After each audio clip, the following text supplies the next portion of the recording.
Blog Talk Radio. Boa noite, meus amigos. Estamos aqui de volta. Como sempre, começamos esse programa invocando a Santíssima Virgem Maria e o Santo Padre Pio de Pietrelcina, porque roguem a Deus que nenhuma injustiça se cometa nesse programa. Queria aqui dar alguns avisos. Então, primeiro, lembrar do curso de Filosofia da Ciência, parte 1.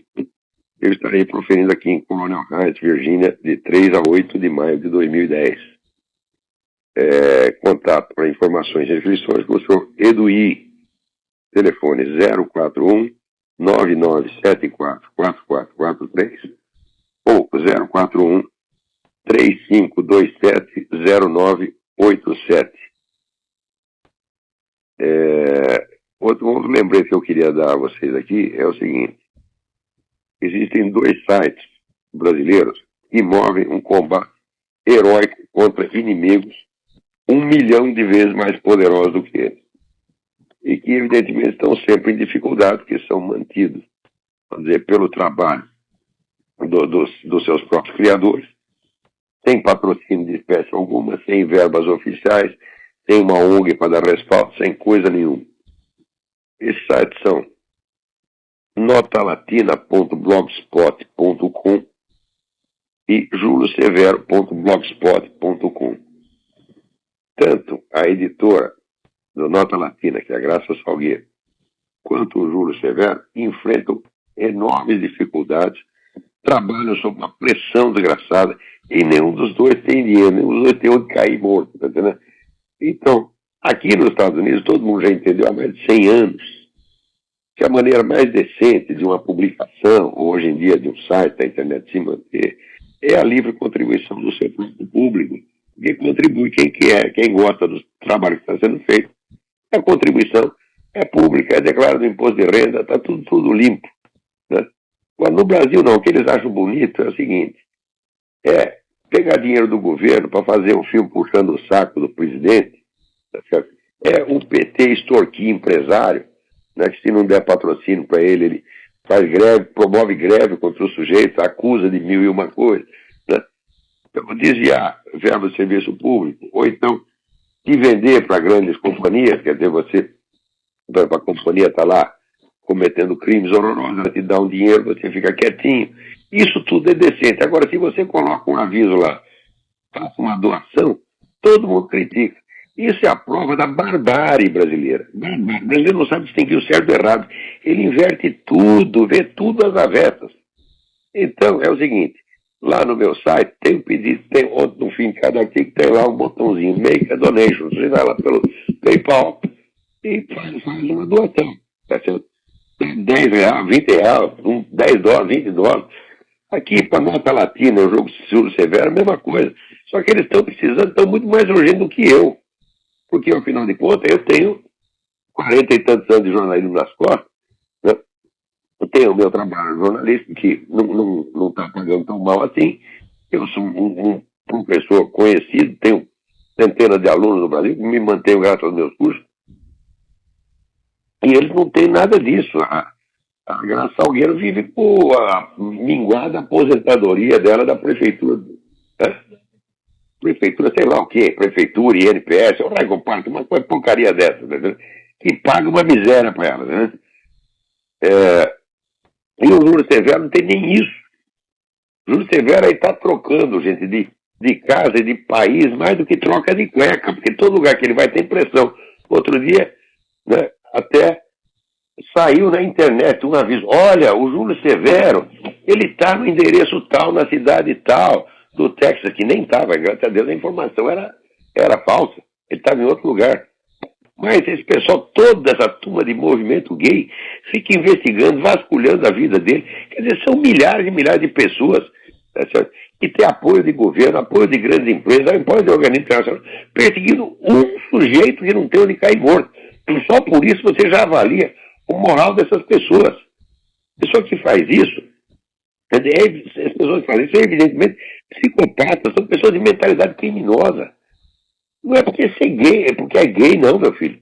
Ele tem muito sujeito aí que está dando o cu à doidade e não faria uma coisa dessa. Agora, essa liderança gay, esses caras são todos psicopatas. Né? Tem que tomar cuidado com esses caras. São psicopatas, são os nazistas, filha da puta, isso que são. Tá? Onde já se viu, quer dizer, você não tem ideia. Olha, eu lembro assim que o Ortega y Gasset, o filósofo Ortega y Gasset, ele já está velhinho, ele está dando uma entrevista no rádio, pedindo para ele que desse um conselho para a juventude, né? Uma regra moral, uma coisa assim. E ele respondeu, prestar noblemente vuestro auxilio a los que son los menos contra los que son los más. Ajude sempre aquele que está na minoria contra o que está na maioria. Sobretudo se a maioria é rica e poderosa e a minoria não tem onde cair morta, que é exatamente o caso. Se você perde essa noção de defender o mais fraco, de proteger o mais fraco, então não vale nada, mas nada. E qualquer ideia que ele tenha, qualquer proposta, não importa qual seja o pretexto moralístico, humanitário, é tudo mentira. A gente é criminosa, porra. Né? Então, você vê aqui outro dia, aqui está tendo eleição em Massachusetts. Eu tenho lá um candidato republicano chamado Scott Brown, que está concorrendo contra uma candidata democrata. Né? E acontece que se o candidato republicano vencer, o Obama perde a maioria dele no Senado, e daí acaba a brincadeira, porque atualmente o Obama passa qualquer coisa. Se ele falar, olha, agora tem um decreto aqui que todas as bananas vão ser tortas ao contrário, vai passar, você está entendendo? Agora, se acabou a minoria, deu ali né? Deu um equilíbrio, pronto, acabou. Né? Aqui tem o tal do filibuster, pelo menos mesmo que você não tenha a maioria, se tiver um certo número, você pode parar o projeto mediante o discurso e você ficar, o recurso de você ficar falando, né? Contra aquele negócio ininterruptamente. Então daí não pode ter votação. Isso chama-se filibuster. Então o senador termina, ele fala outro, e daí termina o prazo para votar e o projeto vai para as cucuias. Então, se vencer o candidato republicano lá, Scott Brown, então eles podem pelo menos fazer o filibuster e acaba a brincadeira, acaba a festa do Obama. Então os caras estão aqui desesperados. Eu vejo, apareceu um comentarista na NBC dizendo o seguinte: não deixem esse cara ser eleito, trapaceiem, votem 10 vezes, votem 20 vezes. Eu, se eu estivesse aí, faria isso. O cara diz isso na cara, na lata, mandando trapacear. É um negócio impressionante. Você vê o tipo de gente com que ele está lidando, pô. E essa turma aí que persegue Júlio Severo, que fica mandando ameaça para Graça Salgueiro. Puta que pariu! Puta que pariu! Que é isso? Você não tem vergonha na cara, pô? Às vezes persegue até mais Graça Salgueiro e Júlio Severo do que a mim. Né? Porque sabe que eu tenho mais experiência. Né? Então eles têm um pouco de medo de mim. Mas a Graça Salgueiro, quem é a Graça Salgueiro? É uma psicóloga aposentada lá do Recife. Então. Ela tem dinheiro. Não. Ah, então vamos cair de pau em cima dela. Ora, porra! Então tá aí, está dado o aviso. Gente, contribuam para a Nota Latina, contribuam para o Júlio Severo. Né? Pode contribuir para mim também, mas para esses aqui primeiro, que eles precisam muito mais do que eu. Né? Agora, aqui para você ver que nem tudo está perdido, vocês devem lembrar daquele episódio do juiz do Alabama, Roy Moore, que lá no tribunal do Alabama tinha um monumento com os 10 mandamentos. Né? E daí o governo mandou tirar. E ele disse, não tiro. E daí houve mover lá uma campanha contra o sujeito, e apesar de ele ser apoiado por toda a população do Alabama, né? Pressionaram tanto a camarada que ele teve que desistir. Ele era o presidente da corte lá do Alabama, teve que desistir. Agora ele é candidato a governador do Alabama e é o candidato preferido, evidentemente. Porém, a coisa continua, né? E andaram retirando os outros monumentos, os 10 mandamentos. Daí o pessoal, aqui cristão, protestante, católico, reagiu. Entraram com o processo, com um mandado de segurança e ganharam. De maneira que agora, assim, pode ter, né? Veja, precisa autorização do governo para botar um negócio com os 10 mandamentos. Agora tem lá a raio da autorização judicial. Isso quer dizer que se você tem um monumento aos 10 mandamentos na frente da sua casa, na frente da prefeitura, ninguém mais pode tirar. Bom, daí os caras criaram aqui um negócio chamado Movimento Moisés. Né? E o processo que mandando tirar os monumentos foi movido pela ACLO, né, que é a American Civil Liberties Union. Civil Liberties é o caralho, isso é perseguição civil, né? Direito civil. Né? São os comunistas desgraçados, né? Que gostam, alegando o direito civil, gostam de pôr as pessoas na cadeia. Então, daí o pessoal das igrejas ganhou o processo contra a ACLO, né? E daí eles tiveram uma ideia maravilhosa, esse negócio chamado Projeto Moisés, que é para botar monumento com os 10 mandamentos em tudo quanto é lugar. Já fizeram mais de 900 monumentos. Então o cara que liderou lá essa luta, esqueci o nome do sujeito, está dizendo assim, você não pensa que nós estamos bravos com a ACLO, não, porque eles nos deram uma ideia maravilhosa, a gente não tinha pensado nisso. Agora já espalharam mais de 900 monumentos, como exatamente como aconteceu na Itália, né? Que aquele juiz lá de Estrasburgo, né, mandou tirar os crucifixos das escolas e edifícios públicos. E o que o pessoal da Itália fez? O pessoal dos prefeitos falou, tirar o crucifixo, caralho, meu filho, nós vamos botar mais, você tá entendendo? E estão espalhando crucifixo e tudo. O prefeito de Sanremo até disse, nós vamos multar, se tem uma escola que não tem crucifixo, nós vamos multar a escola, né? Outro chegou lá para tirar o crucifixo, a turma da escola falou, se você tirar o crucifixo, nós cortamos sua mão, desgraçado. Daí o cara afinou. Então, já estão espalhando, era mais de 1000 crucifixos, já estão espalhados tudo quanto é lugar. É assim que se faz, minha gente. A sentença iníqua não se obedece. Né? Então, o que é injusto, veja, existe uma coisa que chama desobediência civil. A desobediência civil é um protesto passivo que você faz recusando-se a cumprir uma ordem iníqua e se os caras te punirem, mandar pra cadeia, você aceita. Falar, então, filho da puta mesmo, tu vai me pôr na cadeia, eu vou. Tu tá armado, eu tô desarmado, tu me encosta. Eles são 38, 45 na cabeça, me manda ir pra cadeia, como é que eu não vou, porra? Você chega lá, 10 neganha, armado de fuzil de metralhador, como é que você vai, né? Vai resistir? Então, você cede à força, protestando, mas você não faz violência nenhuma, você simplesmente recusa obedecer, tá certo? Em geral dá certo, né? Aqui, muitas vezes eu fiz isso. Chegar no lugar, tá fumando, o sujeito, não pode fumar. Eu falei, tá bom, então você tenta me parar. Você chama a polícia para me parar. A polícia me prender, eu vou pra cadeia, na cadeia eu posso fumar, porra. Tá certo? Então, sempre deu certo. Sempre deu certo. Né? Aliás, aqui agora fizeram, né, o governador da Virgínia, né? Que agora não é o governador eleito, é o conservativo, mas o anterior aproveitou os últimos dias para proibir de fumar tudo quanto é restaurante. Né? Mas aqui tem um treco que chama Smokehouse. É uma maravilha, uma maravilha. Eu vou no Baileys, né? Smokehouse. Eles fazem aquelas costelas maravilhosas, né? Ainda tem uns telão que você fica assistindo jogo de futebol americano, jogo de basquete, né? E o pessoal, é um negócio do tamanho do estádio, né? Todo mundo comendo, bebendo, fumando, dando risada, ambiente mais animado da Virgínia. Aqui tem um monte de smokehouse, então se está escrito restaurant, eu não entro lá. Se está escrito smokehouse, que é a mesmíssima coisa, eu entro lá. Né? E tem também o hookah bar. Hookah é aquele negócio que árabe fuma, né? Aquele negócio que parece um vidro de perfume, né? Que tem um foguinho, uma brasa em cima, e você fica fumando por um tubo. Né? É gostoso aquele negócio. Onde tem o hookah bar também pode fumar. Agora, o hookah bar tem restaurante, você come bem, né? Come aquelas comidas maravilhosas, aqueles quibe, aqueles tabule, aquele negócio todo. Fuma pra caralho, ninguém te enche o saco. Então, aqui nós vamos no hookah bar ou vamos no smokehouse e pronto.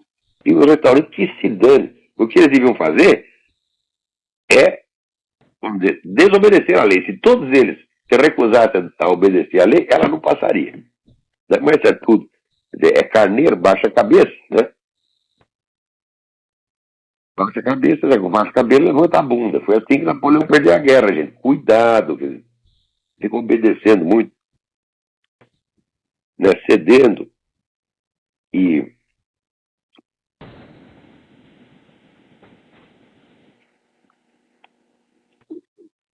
tentando ser bonzinho, é isso que acontece.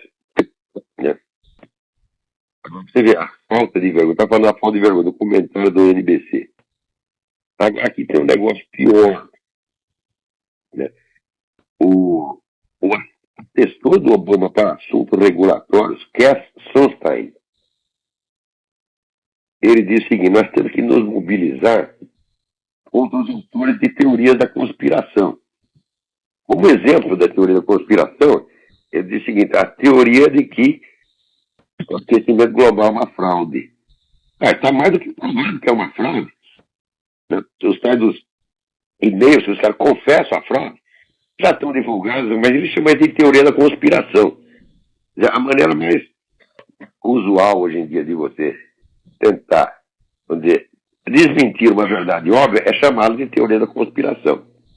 Porque você sair carimbando o outro de teórico da conspiração é, em geral, um bom mentiroso, um bom filho da puta, isso que é. E esse Cass tem exatamente a mesma coisa. Então, olha o que ele recomenda. Quando vocês verem alguém falando, por exemplo, que o crescimento global é uma fraude, ou que, né, o Obama teve ligações com aquele terrorista, agora esqueci o nome do cara, o William Ayers, que a coisa também está mais do que provada, né? Então, ele chama de teoria de conspiração. Onde você vê essa teoria de conspiração, os agentes e simpatizantes do governo devem se infiltrar nesses sites e organizações e boicotá-los por dentro. Olha, a hora que um agente do governo, um cara que tem uma posição, um cara que tem ministro, fala um treco desse, quer dizer, prega abertamente a fraude nas eleições. E prega a infiltração de agentes e simpatizantes do governo. Olha, se tivesse alguma coisa legal, juridicamente correta para fazer contra essa organização, eu faria. Como não tem, ele prega a ação sorrateira, infiltra para boicotar por dentro. Quer dizer, esse tem sido, de fato, o modo de agir desse pessoal de esquerda há muito tempo. Agora, esse Cass Sunstein, esse sujeito, é realmente um tarado, é o mínimo que eu posso dizer. Porque ele, um mês atrás, ele soltou a teoria de que o aborto tem que ser subsidiado, apoiado e subsidiado pelo governo, porque na gravidez, os bebês, os fetos, exploram desavergonhadamente as suas mães. Olha só. Quer dizer, o feto é um criminoso que está lá se alimentando da comida que a mãe comeu. Ela come, a comida vai pro feto. Mas esse feto é um filho da puta mesmo. É o filho de uma rapariga. Onde já se viu, rapaz? Você querer que sua mãe te alimente? Vai trabalhar, vagabundo. Tá entendendo? Esse é o raciocínio do Cass Sunstein. Né? Então, a gravidez é uma injustiça. Porque a mulher é ali explorada, sugada. Né? E disse, um mês antes de ele ter dito isso, ele soltou outra teoria. Ele disse o seguinte: nós temos que acabar com o casamento, com a instituição do casamento. Por quê? Presta atenção na frase, gente. O casamento discrimina os solteiros.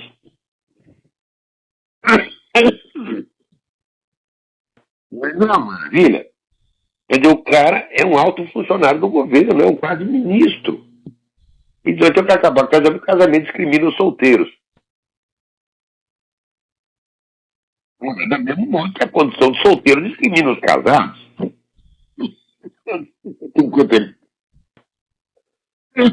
Enquanto ele não está casado, ele sai com quantas mulheres quiser, namora aqui, namora lá.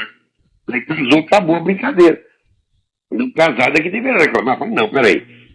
O casamento está discriminando a mim? Não é isso? Peraí, tem alguém no telefone. Alô, quem é? Alô? Bom, alô? Alô, tudo bem? Tudo bem, olá? Tudo bem. José Rodrigo de Belo Horizonte. Quem é? Alô, qual é seu nome? José Rodrigo de Belo Horizonte. José Rodrigo, tudo bem? Tudo bem?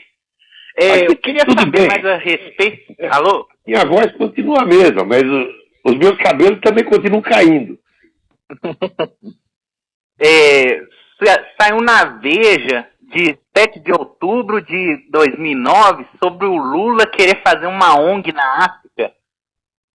Isso é uma maravilha. Agora ele quer destruir a África também. Eles querem fazer o bem para toda a humanidade. Fazer uma ONG no Polo Norte, né? Já no Então, Haiti, talvez... todo mundo vai para o Haiti, né, para pegar dinheiro das contribuições internacionais e gastar. Agora, na África, rapaz, por exemplo, na África tem um monte de agentes da ONU que estão lá para cuidar de refugiados e criancinha pobre. Sabe o que eles fazem com a criancinha pobre? Baixa as calças dos menininhos e enraba. Enraba com 3 R's. Enraba. É isso que tem feito com os meninos lá. A gente quer que respeite. O pessoal fala aí de caso pedófilo. Mas, meu filho, esse pessoal, agentes da ONU na África, pedófilos, são muito mais do que os pais pedófilos. E ninguém fala por nenhum. O terreno lá já está preparado para o Lula, então, né? Mas tá, olha, sério, negócio de enrabar populações, meu Deus do céu, isso aí, a turma do PT, MST, tem uma vasta experiência nessa coisa. Nossa. Né? Então tá, Olavo, era só isso mesmo. Obrigado. Obrigadão, obrigado pela colaboração aí. Até mais. Até mais. Agora, falando de África, alguém me pergunta o seguinte aqui. Olha aqui, o Toussaint Louverture, fundador do Haiti, dedicou o país ao Exu. E a cidade de São Luís de Paraitinga, que foi destruída agora, né, pelas enchentes, é a sede nacional da festa do Saci Pererê, que é o Exu. Né, e é a Louisiana, né, onde teve o furacão Katrina, que destruiu tudo, né, é a central da macumba aqui nos Estados Unidos. Então o pessoal pergunta, será que isso é uma sentença divina? Eu falo, eu não sei. Né? Mas aqui eu acho que isso é opinião pessoal, eu não tenho provas disso.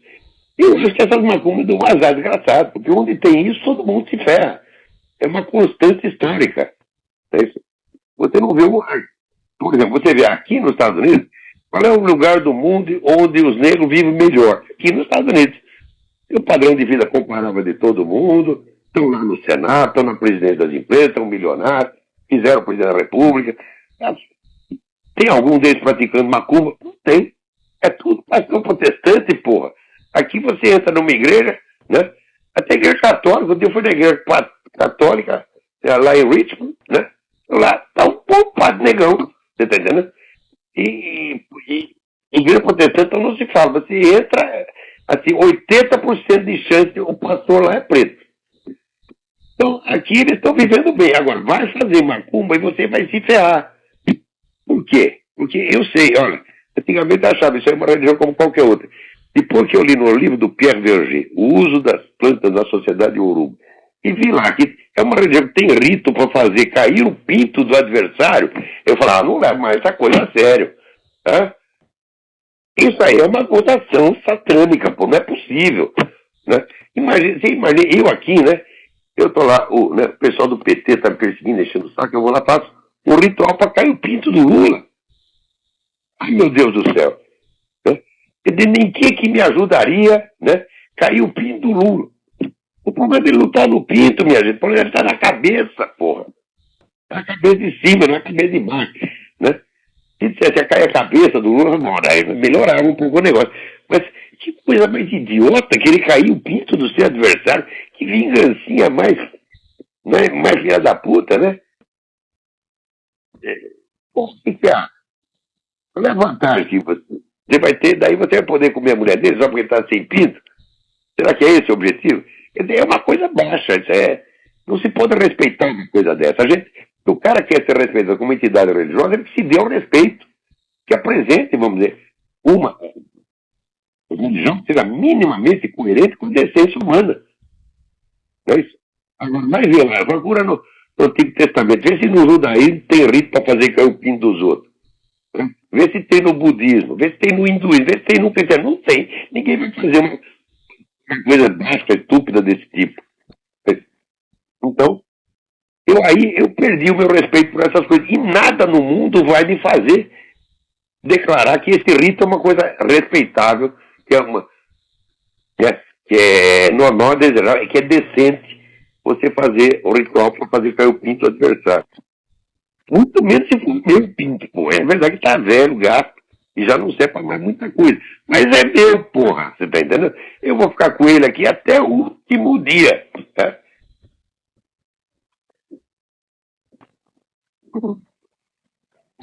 Então, eu não sei. Agora, veja, você adivinhar, né, os desígnios de Deus é uma coisa difícil, mas às vezes eles são bastante óbvios. Só que, você veja, todo o problema da razão humana é de como é que você articula os fatos singulares em esquemas e interpretações gerais válidas. Esse é todo o problema. Ernest Cassirer, a função da razão humana é juntar ou separar, saber o que é que está junto, o que é que tem que ver e o que é que não tem que ver. Tá certo? Ora, desde que se universalizou o método científico, e por um lado ele nos trouxe vários conhecimentos úteis, etc. Por outro lado, o método científico emburreceu a humanidade a um ponto que vocês não imaginam. Por quê? Porque no método científico você só aceita uma generalização depois que foram feitos não sei quantos testes e todo mundo observou os testes. Ou seja, esse é o método mais demorado que tem para você captar alguma coisa. Então, pessoas que o método científico se aplica naquelas áreas que são próprias da ciência. Mas se você raciocinar pelo método científico nas coisas práticas da vida, tá certo? Ah, meu filho, por exemplo, como é que você vai saber, né, que um cheque sem fundo não será pago pelo banco? Tem um cheque sem fundo, o banco não pagou. Passei duas, o banco não pagou. Cientificamente, isso não prova que o terceiro cheque sem fundo também não será pago. Você precisa de uma amostragem de alguns milhões de casos. Né? E daí, você faz lá os cálculos com desvio padrão, essa coisa toda, e daí, depois de 10 trilhões de cheques sem fundo, você conclui. Porra, eu acho que, cientificamente falando, o cheque sem fundo não é pago pelo banco. Você está entendendo? Então, eu ouvi dizer que tem uma tribo na Austrália que ainda não percebeu que existe uma relação entre o ato sexual e o nascimento das crianças. Eles fazem sexo porque eles gostam. E de vez em quando aparece uma criança que ninguém sabe de onde veio. Eles estão indo pelo quê? Pelo método científico, porque não há provas científicas de que as crianças nasçam por esse meio. Há provas de que elas têm nascido, geralmente, por esse meio, mas nada prova que a criança seguinte não será trazida pela cegonha ou brotará de uma bananeira, tá certo? Então, eles estão lá esperando pelo método. Então, o método científico, ele vale para aqueles domínios específicos. Quando ele é generalizado, como se ele fosse, quer dizer, o protótipo da razão, as pessoas começam a não perceber mais as constantes. Você está entendendo? Então, digo, você não percebe nem constante da sociedade humana, da história humana, né? Como é que vão perceber constantes da vontade divina? Nunca vão perceber. Agora, se pega um sujeito que não seguia pelo método científico, mas seguia pela evidência direta, às vezes o santo sabe o que Deus está querendo. Ele lê os sinais divinos e lê corretamente. Quantas vezes na história, né, não aconteceu isso aí? Né? Então, você pega profecia, né? Profecia de Fátima, está lá. Né? Olha, se não fizer tal coisa, vai acontecer tal outra, assim, com uma precisão milimétrica e antecedência de 30 anos. Pelo método, será que Nossa Senhora usou o método científico para fazer isso? Pelo método científico, meu filho, ela estaria até hoje fazendo as contas e não teria chegado a conclusão alguma, pô. Então, quer dizer, existem modos de apreensão da realidade infinitamente superiores ao método científico, embora não tão seguros quanto ele. Se você quer a segurança, então, em primeiro lugar, você não quer a verdade, você quer a segurança. Então você entra o quê? Na síndrome do piu-piu. Ele já leu a revistinha Piu-Piu e Frajol, né? Que o Piu-Piu, ele via lá o rabo do gato e ficava, e eu acho que eu vi um gatinho. Será que eu vi um gatinho? Vi, não vi, não vi. E ficava lá usando o método científico, até obter a prova científica. Ele tinha lá um gato, mas aí o gato tinha voado de cima, pulado de cima dele, pô. Né? Então isso aí é a síndrome do piu-piu. Tá? E a idealização, a idolatria do método científico é uma das grandes culpadas disso aí. Qualquer cientista honesto tem que entender que existem modos de intelecção infinitamente superiores ao método científico. Esses caras vão dizer a evidência primária direta. A análise lógica, a refutação lógica de uma evidência primária pode amortecer a sua capacidade de perceber a realidade, a ponto de você ficar idiota. Eu vou lhe dar um exemplo de idiotice. Idiotice. Olha aqui. Uns dias atrás, eu escrevi no Diário do Comércio a seguinte frase: não há no jornalismo, nos debates em geral, atitude mais indigna, mais abjeta e, no fundo, mais ridícula do que tentar impugnar uma denúncia sob o pretexto de que ela é teoria da conspiração. Quando eu escrevi isso, eu não sabia que o professor aposentado de política da USP, da Faculdade de Filosofia da USP, que o Oliveiro da Silva Ferreira, ia me acusar de teoria da conspiração. Por quê? Porque eu disse que o Foro de São Paulo comanda o processo revolucionário na América Latina. Ora, porra! Então, quer dizer, quantos fatos precisará esse cretino desse Oliveira observar para ele chegar à conclusão de que o Foro de São Paulo está fazendo alguma coisa? Tá? Então ele disse assim, ele disse, não, esse negócio é teoria da conspiração, o problema do Brasil não é o Foro de São Paulo, o problema do Brasil é a Constituição de 1891.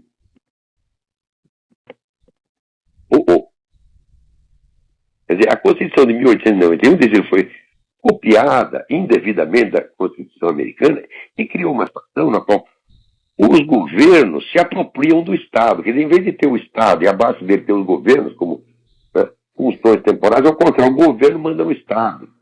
Né? Ele disse, esse é o problema da Constituição de 1891.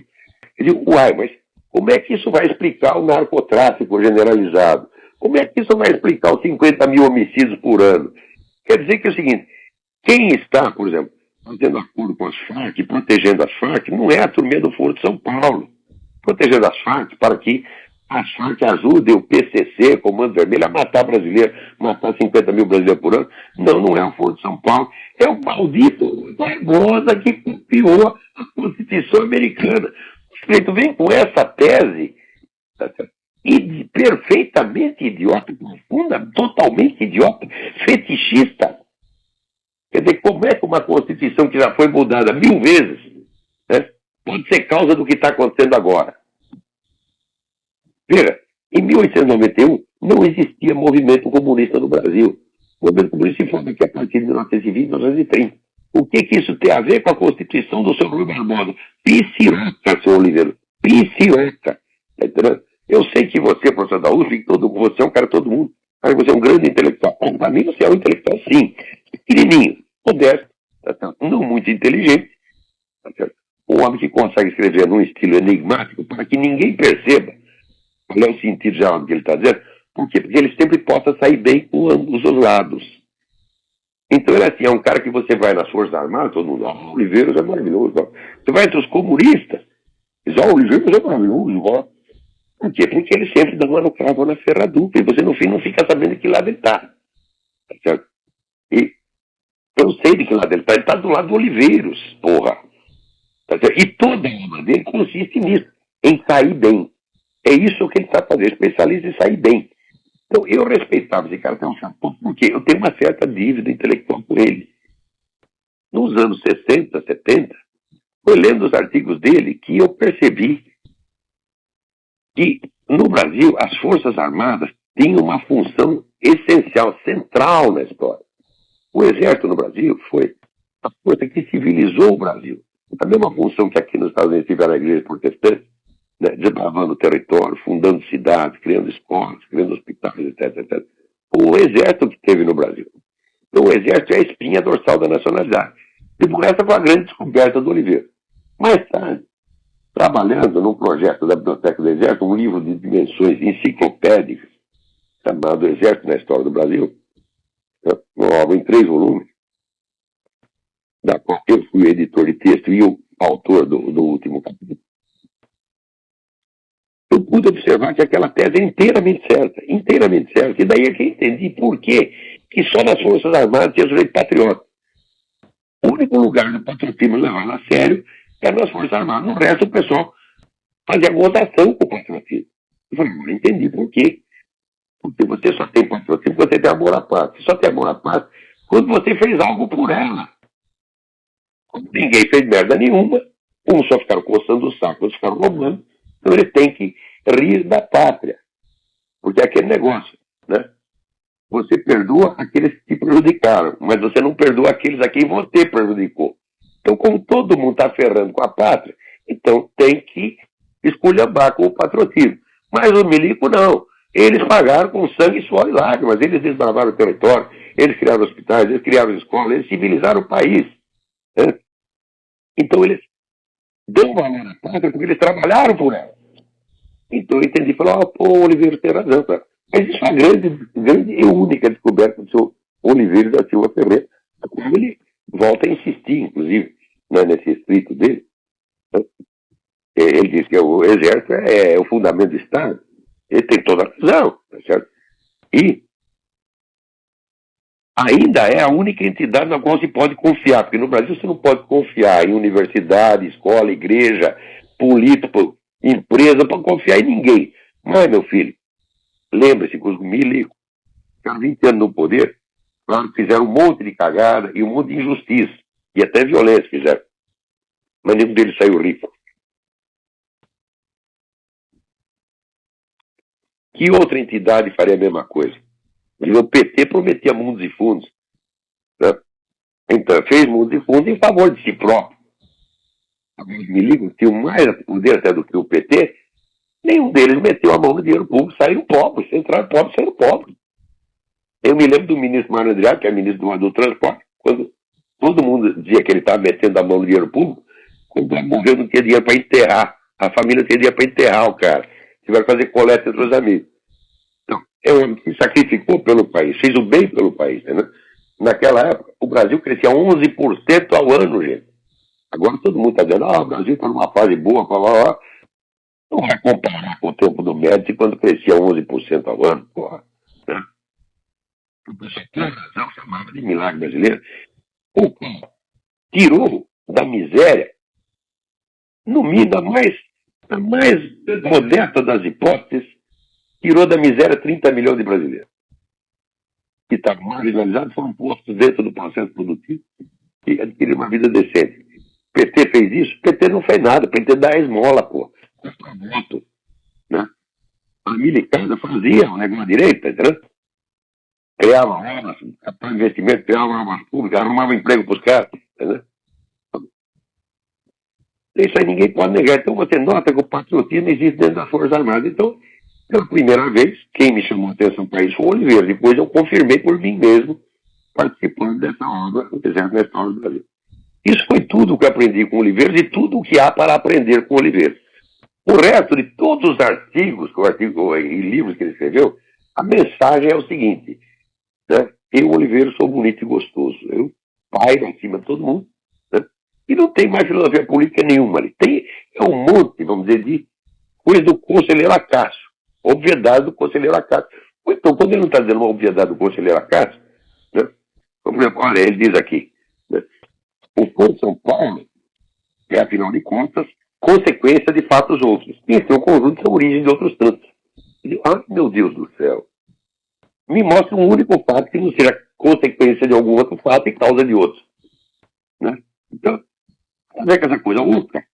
E tentam tapar o sol com a peneira, dizendo que o Foro de São Paulo não faz mal a ninguém, o que faz é a Constituição de 1891. Ele então reporta todos os males do Brasil, a Constituição de 1891, é um erro inaugural que foi feito em 1891, e que o mesmo erro vem sendo repetido, segundo ele, até hoje. Então ele aponta a causa única. A causa única é o seguinte: o governo manda no Estado. Isso é a culpa de tudo que acontece. Eu digo, é o fato do governo mandar no Estado que faz com que os traficantes de droga estrangeiros venham para o Brasil? Porque tem cara da Colômbia, tem cara da Nigéria, tem cara de Cuba. Isso aí é o quê? É porque o governo manda no Estado que eles estão aí? Ora, porra, Oliveiros, vê se acorda, rapaz, vê se acorda. Eu sei que você está acostumado a ser tratado, todo mundo baixa a cabeça na frente daqui, você acha um cara muito respeitável, eu te achava respeitável quando você escrevia essa merda aqui. Eu vou, inclusive vou fazer lá atrás as observações por escrito, aplicar lá e mostrar a sua completa ignorância, não só do processo histórico brasileiro, mas de episódios históricos que você mesmo cita. Então, quer dizer, olha, um diplominha da USP é autorização para ser ignorante. Porque todo mundo às vezes vai falar, não, mas você não tem diploma de filosofia. Eu digo, quem assinar meu diploma? O Oliveiros? Eu limpo a bunda com documento, diploma assinado por esse cidadão. A Marlena Sauri, o doutor Emir Sader, mas eles vão aceitar um diploma. Não tem quem possa me diplomar no Brasil, minha gente. O único curso que eu fiz no Brasil foi o curso do Compefil, onde o diploma era tirado pela Universidade de Navarra. E que só não tirei porque no último ano do curso, lá dos anos, o diretor do negócio morreu, a turminha da Teologia da Libertação entrou lá dentro e destruiu, né, a melhor escola de filosofia que tinha no Brasil, inclusive destruiu a melhor biblioteca de filosofia que tinha no Rio de Janeiro. Né? Eu daí falar, se eu não posso estudar aqui com o Palanza, eu não quero estudar com ninguém, não vou estudar com esses palhaços, porra. Então, agradeço muito esse meu diploma, né? O Bruto, ele tinha dizer, não, nós precisamos dar um diploma de doutor honoris causa para você, eu vou fazer um movimento para que a USP diga o doutor. O que é isso? É deshonoris causa. Deshonoris causa, mas isso eu vou aceitar. Né?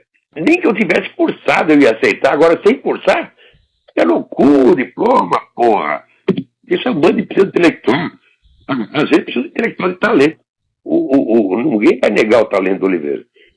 Talento literário ele tinha, agora não, porque está escrevendo horrivelmente mal, mas ele tinha.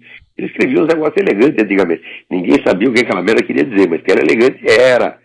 Então,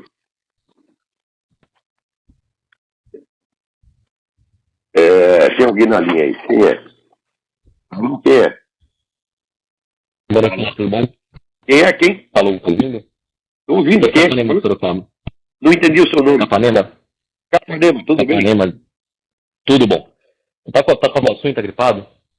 Faz tempo que eu estou, né? Mas a minha voz continua a mesma, mas meus cabelos estão caindo. Desejo melhores, então, em primeiro lugar. Então, por dois motivos. Jamais tome vacina contra a gripe. Que aqui eu tive que tomar porque a imigração me obrigou.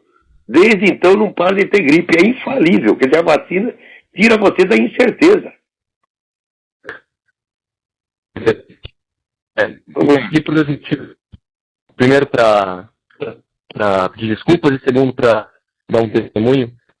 Eu pedir desculpas, em primeiro lugar, a vocês, os alunos do curso de filosofia, porque eu fui o criador da comunidade que transcrevia as aulas e no meio do trabalho, assim, eu sumi, porque eu perdi meu chão, assim, e vi que eu era um vagabundo e tal, e estava caminhando por aí até me encontrar. Então, eu conversando com um amigo, esses dias eu procurei a palestra do Padre Paulo Ricardo, né, sobre as doenças espirituais, e eu descobri que eu sou um portador de uma doença chamada assídia. Sou um vagabundo. Mas isso aí, vagabundo corrigindo. Brasileiro, assídia não quer dizer propriamente preguiça, quer dizer má vontade, ranhetice, acha tudo ruim, critica todo mundo e não faz nada para melhorar. Esse é o problema do Brasil, não é você, meu filho. Você não é culpado pelo que está falando. Aí tem 180 milhões de caras vítimas dessa porcaria. Então, continue. E caiu a ligação, será? Caiu. Né? Mas olha, Capanema, tu não tem nada que pedir desculpa, não. Você fez de boa vontade, começou o trabalho lá, fez até onde. Ele cansou, né? Aderiu lá o movimento, cansou e tá bom, agora vai começar de novo, tá tudo bem, ninguém tem nada a te criticar, não. Nós estamos gratos, você é boa gente, vamos de frente. Não fique deprimido, não pense coisas contra você, não. Quando você percebe que você tem um pecado, até o pecado da assedia, sabe o que você faz? Fica contente.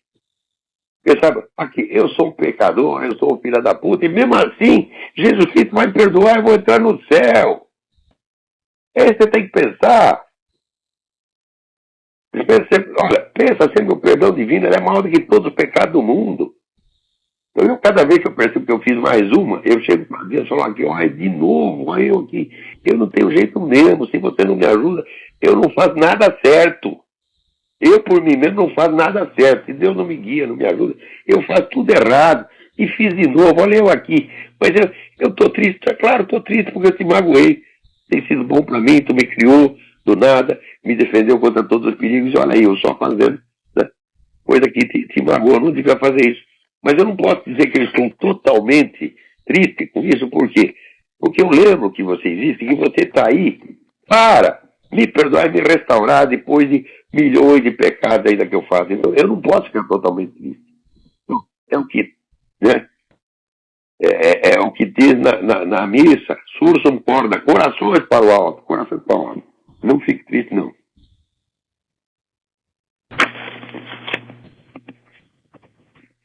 Né? Agora, aqui alguém me manda um negócio dizendo que nós saímos uma repressão no Estadão. Os caras inventaram a Conferência Nacional de Comunicação, né? Para reclamar contra o monopólio dos meios de comunicação. Monopólio? É que, meu filho, eu trabalho 40 e tantos anos dessa coisa. Né? Ora, raríssima, não, rarissimamente não. Eu só teve um patrão que me mandou escrever alguma coisa do jeito que ele queria. Que era um maluco chamado Jean Mellet, tá certo? No jornal chamado Notícias Populares. Uma vez, então, um chefe me mandou escrever uma coisa que eu achava mentira, e eu não escrevi. Uma vez em 47 anos de jornalismo. No resto, eu sempre tive toda a liberdade de escrever o que eu queria, do jeito que eu queria. Nunca veio nem o seu Roberto Marinho, nem o seu Mesquita, nem mesmo a turma da Folha, para me dizer o que eu devia escrever. Então, o jornalista chora de barriga cheia. De barriga cheia, porque o dono do jornal, ele tem dentro do jornal, ele tem um espacinho que ele usa para ele dizer o que ele quiser. O resto, a turma da redação faz o que quer, porra.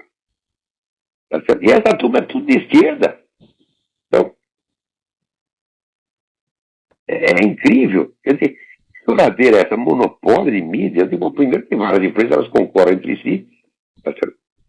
E segundo, elas não impedem o jornalista de escrever o que quiser. Dentro da redação você tem total liberdade de imprensa. Agora, o que você não tem é o seguinte, você não pode se opor ao consenso da redação. Porque daí os caras te olham, tiram o teu emprego, eu já perdi um monte de emprego por causa disso. Porque eu desagradei o patrão? Não, porque eu desagradei o chefe de redação, o secretário de redação, comunista, filha da puta. E é esse cara que tira. O patrão às vezes nem sabe quem foi contratado ou quem foi demitido, porra. E certas empresas, eu digo, ó, os donos de certas empresas até corriam risco para proteger os seus funcionários esquerdistas. Quantas vezes lá no Estadão os mesquitas não tiveram que se mobilizar para proteger, né? Era comunista que era contra eles, falava mal deles pelas costas. O Roberto Marinho fazia a mesma coisa, pô. Eles são contra o monopólio, então o que faz? Vai botar o monopólio estatal. É sempre a mesma coisa. E o monopólio estatal está na mão de quem? Na mão deles. Aí, tem mais alguém aí na linha. Quem é? Roberto de São Paulo. Quem é? Roberto de São Paulo, professor. Roberto, tudo bem? Tudo bem, professor. Primeiro eu gostaria de dizer ao senhor a conclusão que eu cheguei nos últimos 4 meses aí, tentando ler tudo do senhor aí, consultando outras fontes.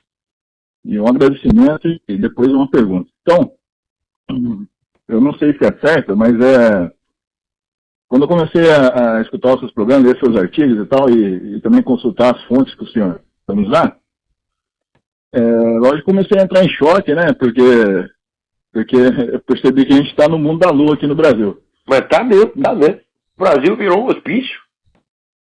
Então, logo, até para, vamos dizer assim, tentar assim, me curar desse choque, comecei a procurar críticas do senhor para ver se o senhor estava errado em alguma coisa, né? Meu filho é um vagabundo, rapaz. Não pior que o outro. Não dá nem vontade de responder para esses caras, bando de analfabeto. Então, aí eu cheguei a uma conclusão que me deixou mais em choque ainda, professor. Eu vi que no Brasil é o seguinte, tem mais ou menos 50% de... O povo vai me enxacom. que é um homem de uma cultura imensa, né?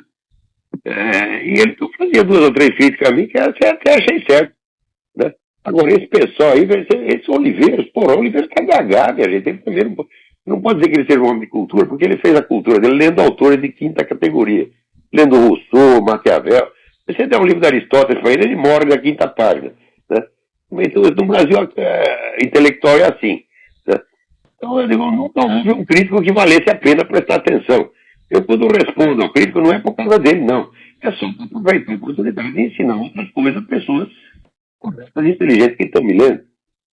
Discutir com o doutor Emir Sader é uma vergonha. Eu consenti fazer isso várias vezes, morro de vergonha. Mas agora continue aí. Então, por isso mesmo, professor, vamos dizer assim, eu entrei mais em pânico ainda, porque, vamos dizer, eu sou engenheiro, então, assim, lógico que engenheiro tem essa dificuldade prática de aplicar lógica em linguística, né? Mas um pouquinho de lógica a gente aprende, né? Até pelo... Vou dizer uma coisa para você, os meus melhores alunos vieram de faculdade de engenharia, faculdade de física, né? E faculdade de ciências naturais. Da filosofia e letras, só vem maluco. Então, eu comecei, então, a tentar, vamos dizer assim, por causa do choque que eu entrei com a realidade, né? Na procura dos críticos do senhor, eu comecei a ver que os caras não eram burros, não. Burro sou eu, que eu escuto o senhor e consigo entender. Os críticos do senhor são débil mental, professor. Eles não conseguem formar uma frase com o professor. Mas é esse que é o problema. Esses caras me desmoralizam, você está entendendo? Porque se fosse nos anos 50, você é um cara da direita conservador, né? Por exemplo, nos anos 50 tinha lá, né, o Gustavo Corsão escrevendo e o Alceu Amoroso Lima reclamando. Ele falou, mas eram 2 pesos pesados, tá entendendo? Agora, hoje, você vai ser criticado por quem? Só por cretino, porra. Então, então, o agradecimento que eu queria fazer, professor, é que, então, um homem com a sua sabedoria, então, com o seu conhecimento, o senhor tem a humildade, assim, vamos dizer, a humildade mesmo de fazer um programa desse e se dar o trabalho de responder esses débeis mentais e ter a humildade de falar para nós, o povão. E, então, eu queria agradecer muito... Ninguém é tão discutível que não mereça uma resposta. Mesmo que essa resposta você já vai tomar no cu. Você está entendendo? Então, eu não sou superior a ninguém, eu não me considero. Se você passar a maior cretinice a meu respeito, eu vou prestar alguma atenção e tentar botar alguma coisa na cabeça dele, além de merda que já está cheia, né? Então, quer dizer, eu não sou desses caras de se fazer de superior e falar, não, o que vem de baixo não me atinge. Quem fala que vem de baixo não me atinge é porque nunca sentou num formigueiro, nunca teve hemorroida, nunca levou o pé no saco. Né? O que vem de baixo atinge sim. Então, esse é o agradecimento, professor. Muito obrigado pelo senhor ter essa paciência conosco aqui. E agora eu entendi por que o senhor não pediu para Deus a oportunidade de explicar o seu entendimento, mas ele está te dando pela humildade do senhor. Então, muito obrigado. A pergunta é a seguinte. Quem agradece sou eu. A pergunta que eu quero fazer é o seguinte. Quando a gente começa, então... eu não queria isso aí, eu não queria ter que estudar, ser um historiador, não pretendi isso aí, mas para entender um pouquinho do mundo, a gente tem que ser agora um filósofo, um historiador, né, porque não dá para acreditar em uma letra do que sai no jornal. Então, quando a gente começa a aprender as coisas, a gente se tem a obrigação de esclarecer as pessoas ao redor. Eu estou com dificuldade imensa, estou levando porrada tudo quanto é lado, estou perdendo amizade, eu queria... 50, 40 anos. A mídia ainda era relativamente confiável. Havia distorções, havia mentiras, mas agora não. Agora você tem uma mentira uniforme. Porque todos esses jornais, todos eles dependem de propaganda do governo, de ajuda do governo, estão carregados de dívida com o governo, então tudo puxa saco. Então eles mentem uniformemente, então não dá para acreditar mais em nada. Mídia brasileira, meu filho, não dá para você limpar o cu com o jornal brasileiro, não dá para isso, porque o seu cu é um lugar de respeito, você está entendendo? Eu penso assim, né? Bundinha que mamãe passou de palquinho, eu não vou limpar com essas porcarias aí, que vai só macular, né? O meu distinto cu, você tá entendendo? Então, não use nem para limpar a bunda, meu filho. Perfeito, professor. Vou fazer a pergunta e vou desligar para dar a oportunidade. A pergunta é o seguinte, para a gente aqui que está aprendendo com ele, não tem a eloquência do senhor, não tem a capacidade de discurso que o senhor tem, como a gente deve agir para tentar esclarecer as pessoas ao nosso redor? Obrigado, professor. Ora, em primeiro lugar, Roberto, você tem que estudar, vamos dizer, a própria arte da persuasão. E isso não dá nem para começar. Porque os camaradas não precisam ter arte da persuasão nenhuma, porque eles têm volume, eles têm número. Então aparece 1 milhão de sujeitos mentindo, não precisa mentir com eloquência, não precisa, né, não precisa provar nada, né? Então você tem que estudar, fazer a ciência do discurso.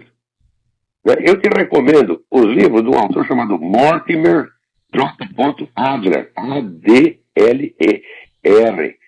Né? Inclusive tem um livro dele chamado How to Talk, How to Listen, né?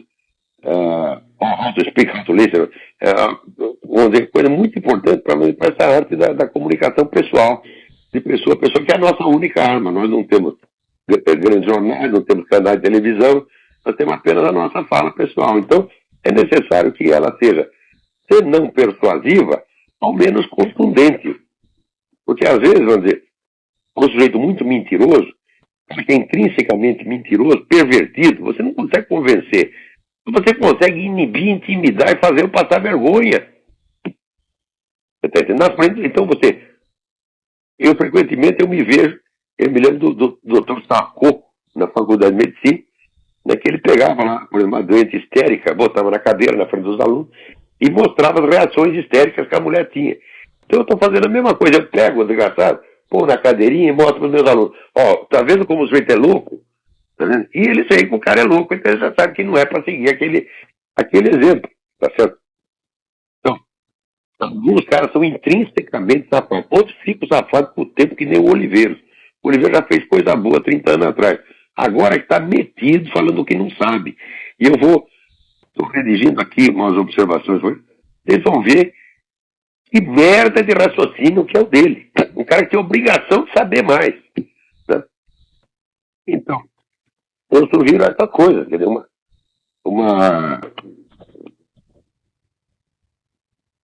e sobretudo, quer dizer, você estudar os próprios processos, vamos dizer, de manipulação de opinião, que esses camaradas usam para você poder desmontar isso. Isso aí, se você acompanhar nos meus artigos, você vai encontrar um monte de sugestões de livros a esse respeito. Né? Peraí, tem uma outra pessoa na linha aí. Nós temos aqui apenas 1 minuto. Então, eu vou aproveitar esse 1 minuto para dizer uma coisa importante. Se você é católico, prezado ouvinte, participe da cruzada de rosários, pedindo que o Papa, quando for a Fátima, em maio, faça a consagração da Rússia ao Sagrado Coração de Maria, como Nossa Senhora pediu na aparição de Fátima. Ela pediu isso em 1917 e até hoje os papas não tomaram vergonha na cara para fazer o que tem de fazer. Olha aqui, nós somos católicos, nós temos que obedecer o Papa, mas também nós temos que cobrar dele. Cobrar dele, como fazia Santa Teresa. Santa Teresa chegava na frente do Papa, tá certo? E dizia para ele, seja homem. Né? E nós aqui não somos Santa Teresa, nós somos um monte de bandidos, filha da puta, mas nós amamos a nossa igreja, nós amamos Nosso Senhor Jesus Cristo, nós amamos Nossa Senhora, e nós temos que fazer o que ela nos pediu. Então, Papa Bento XVI, seja homem, faça o que é da sua obrigação. Tá certo? Então, nós somos católicos, vamos fazer a cruzada de rosário todo dia. Se não der, falhou um dia, tem importância, faz no outro dia, tá certo? Pedindo a consagração da Rússia ao Sagrado Coração de Maria. Tá? Nossa Senhora disse que se não fizesse isso, em 1917, ela disse que se não fizesse isso, ia ter uma segunda guerra pior, dentro de tanto tempo. Aconteceu exatamente como ela disse. Então, não vamos brincar com essas coisas, gente. Então, até a semana que vem. Muito obrigado a todos.